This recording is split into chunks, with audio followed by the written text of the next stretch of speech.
Hola, bienvenidos. En esta oportunidad quiero hablar de un filósofo. He hablado muchas veces de filósofos, pero nunca de uno realmente muy bueno. En esta ocasión quiero hablar de uno que es realmente bueno a pesar de las críticas de muchos en contra.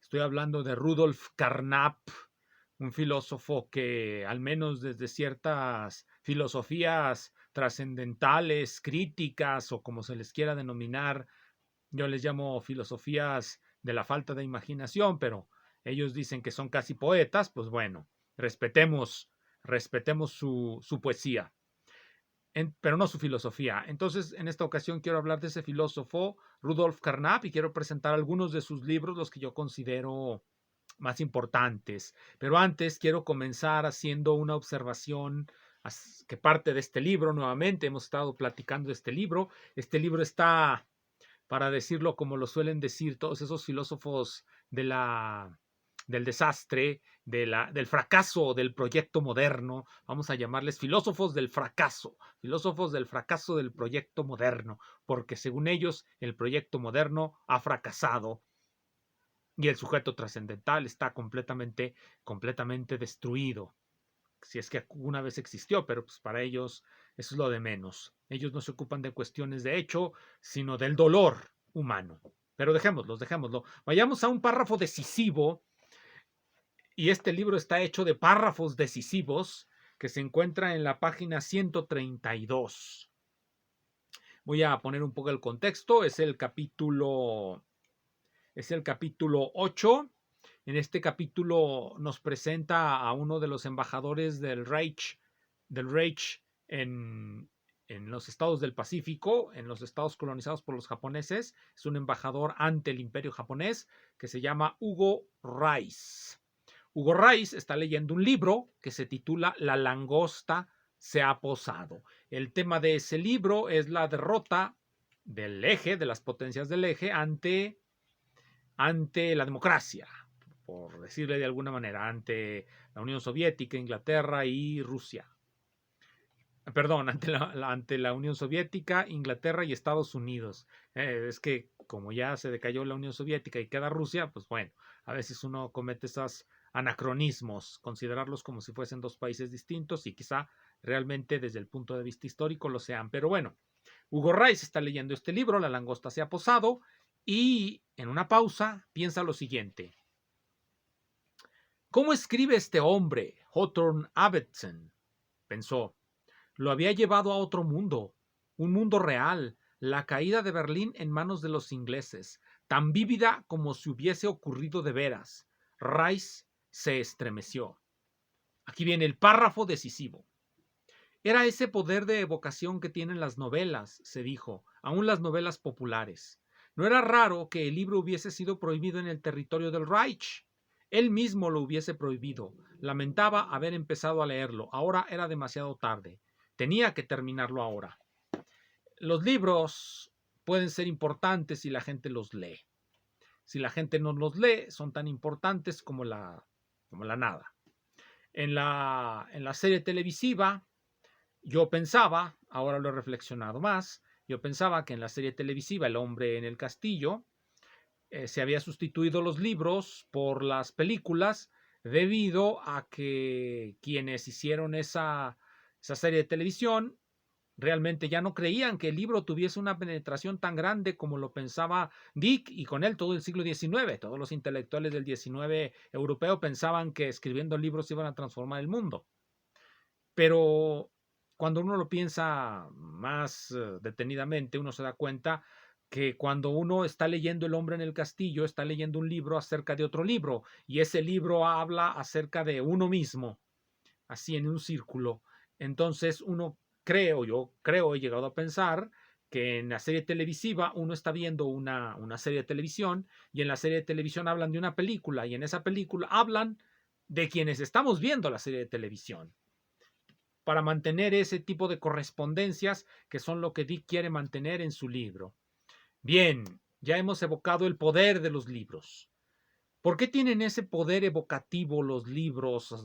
Llenan nuestra imaginación de ideas, crean en nuestra mente un mundo ficticio que realmente no es operatorio, o bien nos dan motivos para la acción, motivos para ir en contra de un régimen, motivos para realmente ponernos a pensar, porque nos clarifican una situación. Los libros como elementos para clarificar y no como elementos para enturbiar. Por supuesto, hay también muchos libros que sirven para enturbiar el panorama, porque así como nos pueden generar una idea progresista, por llamarle de algún modo, también nos pueden generar una idea que realmente nos atenace a una situación. Voy a comenzar entonces la presentación de los libros de Rudolf Carnap con esta idea de la clarificación. Ciertamente, si nosotros vemos, si nosotros buscamos en la literatura acerca de la filosofía de la ciencia contemporánea, encontraremos una cantidad inmensa de artículos y libros que tratan sobre el tema de la explicación científica y la explicación en general. La explicación en general, la explicación tal cual la llevamos a cabo en los contextos cotidianos, en los que obviamente encontramos muchos momentos en los que alguien nos pide una explicación. ¿Y qué es lo que nos pide ese alguien? Que clarifiquemos la explicación como clarificación. Y aquí recordemos ese concepto de explicación, el propuesto y más conocido por todos los que hayan llevado clases en una escuela de filosofía seria, no digamos en la escuela de filosofía de la Dianética, de todos esos señores, pues esos no. En una escuela de filosofía seria, seguramente vieron el concepto de explicación de Carl Hempel, de Carl Gustav Hempel. La explicación como remisión a una ley natural para explicar un fenómeno. Ese es un contexto en donde aparece la explicación, la necesidad de explicar. Ahí se trata de clarificar la idea de explicación en los contextos científicos. Pero hay más contextos humanos que contextos científicos. La ciencia es uno de muchos de los contextos humanos. Hay otros en los que también se nos piden explicaciones que no necesariamente vamos a remitir a leyes científicas, aunque sí, y esto va a ser lo que nos va a decir Carnap, siempre que tratamos de explicar algo, debemos de remitir a un sistema más elaborado de conceptos en donde, pues, quede más o menos claro lo que tratamos de decir. Si yo quiero explicar el concepto de trabajo, obviamente hay muchas maneras de clarificarlo. Puedo dar ejemplos de lo que la palabra trabajo significa en mi vida cotidiana. Trabajar es ir a un lugar donde me van a tener subyugado durante tantas horas para yo cobrar un salario. Esa es una idea de trabajo. Otra idea de trabajo, pues es la idea de trabajo que se reconstruye en un contexto científico como la idea de ir en contra de algo, de hacer un esfuerzo, de ir en contra de un campo de fuerzas, trabajo positivo o energía potencial, de ir a favor de un campo de fuerzas, trabajo negativo o energía cinética. Así, más o menos. Eso ya es meter la idea de trabajo dentro de un contexto donde hay todo un sistema de conceptos del cual va a derivar su significado y su sentido el concepto de trabajo. Lo mismo en la otra explicación. Trabajo como ir a subsumirme tantas horas en un lugar y que me paguen por estar ahí. Ese es otro concepto de trabajo. ¿Dónde saca Carnap estas ideas? Bueno, en un libro que yo creo que ha sido muy leído. Yo espero que sea más leído. Los fundamentos lógicos de la probabilidad, el primero de 2 tomos. Se anunció en la primera edición de este libro que iba a haber otro tomo. No se logró el siguiente tomo y Carnap decidió unirse a una empresa colectiva de escritura de libros con artículos que se llamaba Estudios en Inducción y Probabilidad. Y sacaron 2 o 3 o 4, no recuerdo en este momento, pero sacó junto con Richard Jeffries y otras personas un conjunto de estudios acerca de la inducción y la probabilidad. Entonces, conceptos, los fundamentos lógicos de la probabilidad. ¿Por qué? En el capítulo 1, se titula precisamente sobre la explicación y Carnap no va a hablarnos de la explicación en contextos científicos, sino de la explicación en un contexto filosófico. ¿Qué significa explicar? Primero, en un contexto cotidiano, explicarle algo a alguien es hacerlo más claro el concepto del que estamos hablando. Y Carnap da algunos de los requisitos que debe tener lo que él llama el explicatum. El explicandum es la palabra que debe de ser clarificada. El explicatum es aquello que la clarifica. Cuando yo hablo del concepto de trabajo, de la idea de trabajo, de la palabra trabajo, ese va a ser el explicandum ante un público.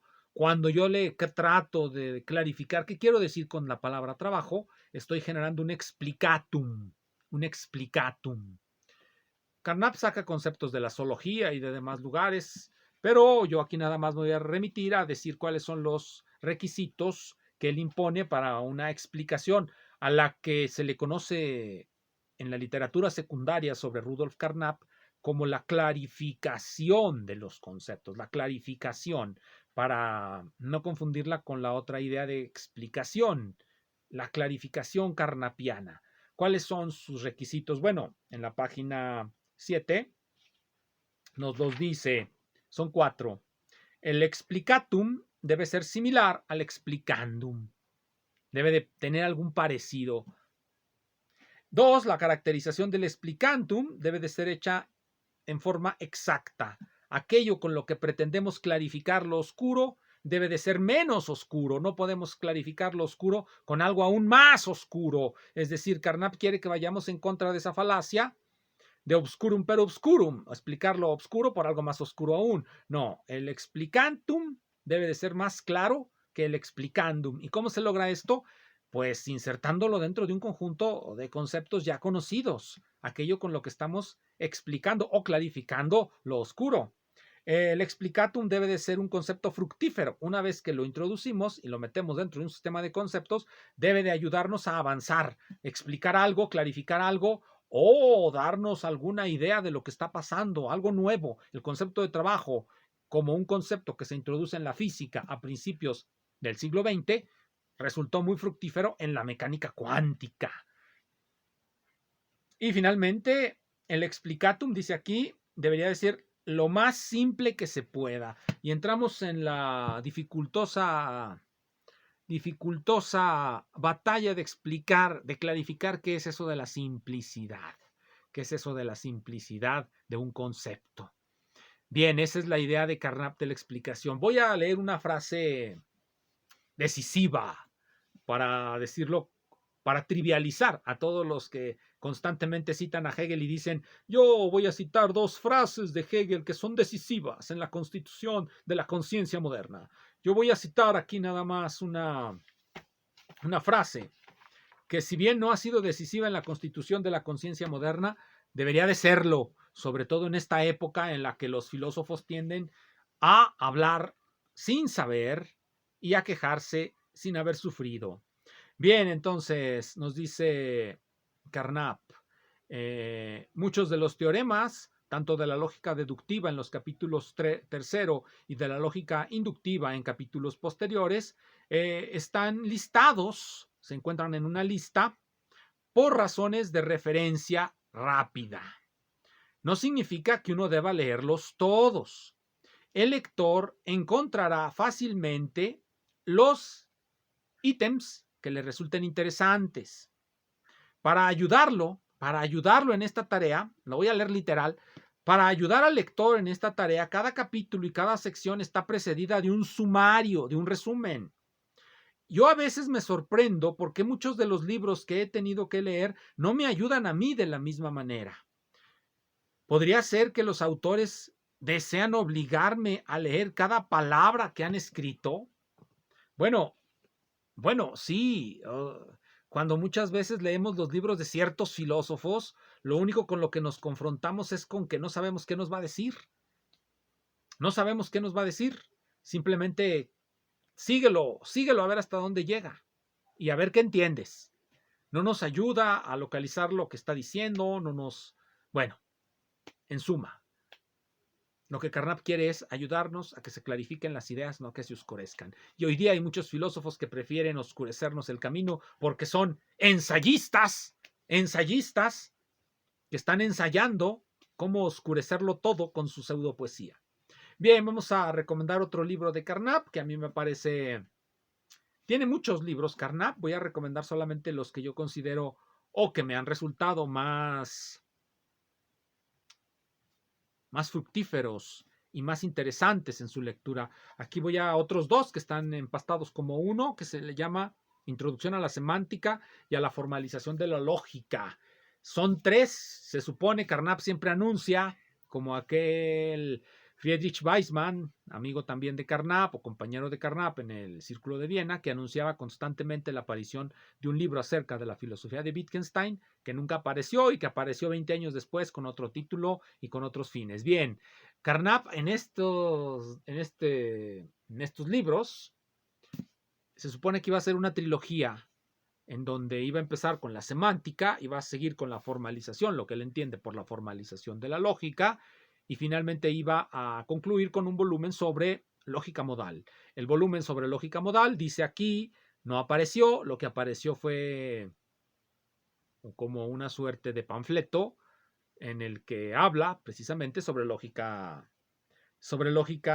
modal, que se llama Significado y Necesidad, creo. Voy a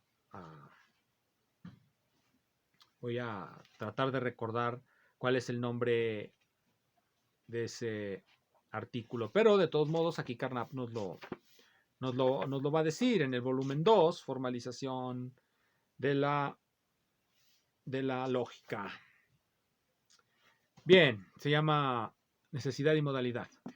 Entonces, este es otro de los libros fundamentales de Carnap. Para leerlo, como él mismo lo dice, no hay que tener tanto conocimiento de lógica porque todo nos lo va explicando paso a paso en este libro. Tiene Carnap uno sobre lógica que ahora no comentaré. Vamos a uno que debería ser traducido al español. Casi todos los de Carnap deberían ser traducidos al español, pero no están. Este sí debería ser traducido. A lo mejor ya lo tradujo la UNAM, ojalá sí. No me he enterado.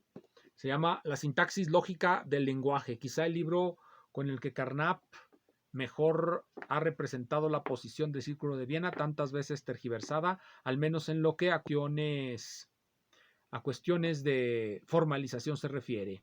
Carnap dice, y esta es una de las tesis fundamentales, introduce el famoso principio de tolerancia. Principio de tolerancia. Aquí lo tengo, creo que lo tengo incluso subrayado de cuando me puse a leer este libro, y encontramos el principio de tolerancia. Principio de tolerancia, déjeme ver.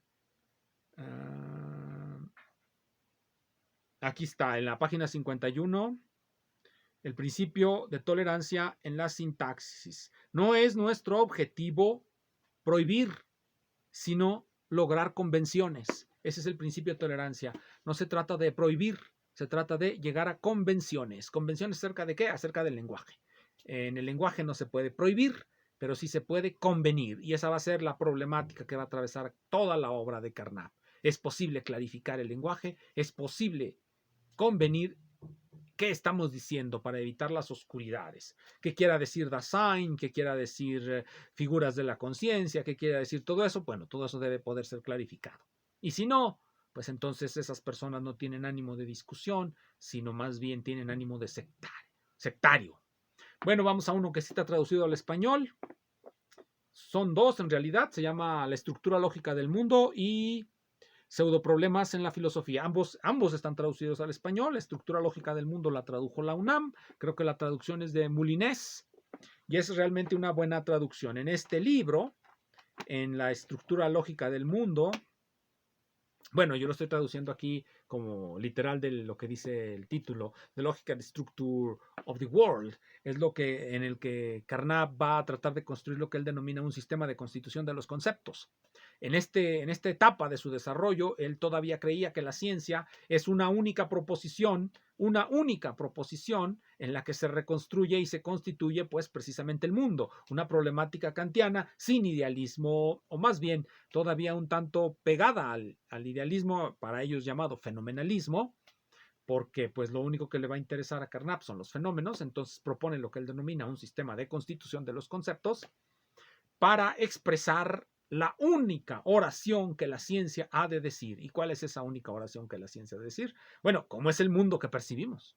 cómo es ese mundo. Bien, unos pocos libros de Carnap para que continúen clarificando su existencia. Muchas gracias.